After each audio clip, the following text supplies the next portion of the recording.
Presiden Joko Widodo meminta pelaku usaha yang tergabung dalam Kamar Dagang dan Industri atau Kadin Indonesia untuk terus aktif berinovasi dan meningkatkan efisiensi produksi untuk memacu kinerja sektor pangan nasional. Presiden juga berharap model kemitraan inklusif closed loop terus dikembangkan.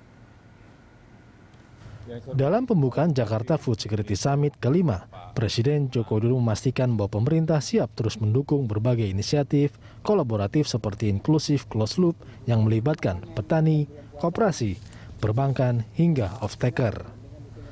Seperti beberapa inisiatif yang sedang berjalan saat ini adalah penerapan inklusif closed loop di lahan pertanian cabai di Garut, Jawa Barat, dan industri minyak sawit perlu terus dikembangkan dan diperbaharui agar produktivitas dan nilai tambah petani semakin meningkat.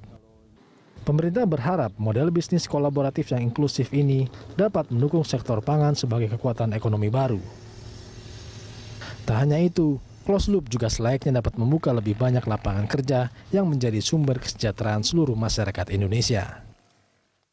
Saya berharap para pengusaha yang tergabung di Kadin menjadi bagian dalam cara-cara baru ini. Inisiatif Kadin berupa skema inklusif closed loop perlu untuk terus dikembangkan, terutama dalam mengembangkan kemitraan antar pemangku kepentingan yang saling menguntungkan dari hulu sampai di hilir. Saya mendukung berbagai inisiatif kolaboratif yang melibatkan petani, koperasi, perbankan, dan juga off-taker. Ketua Umum Kadin Indonesia Rosan Roslani mengatakan situasi dan kondisi pandemi COVID-19 selain telah berdampak bagi kesehatan manusia, juga telah memukul perekonomian dunia dan memicu resesi ekonomi dunia, tak terkecuali Indonesia. Dampak paling nyata dari resesi ekonomi adalah meningkatnya angka pengangguran dan kemiskinan. Terkait hal itu, Kadin menilai sektor pertanian, peternakan, perikanan, dan industri pengolahan dapat diandalkan untuk merangsang pemulihan ekonomi nasional.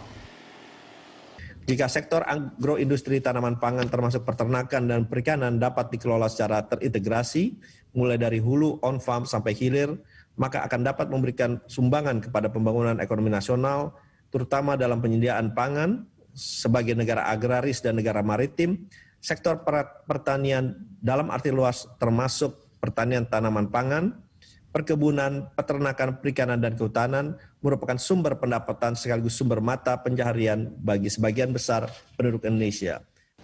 Menurut Rosan, sektor pertanian perlu terus dikembangkan karena masih bertumbuh positif di saat sektor lain justru mengalami kontraksi.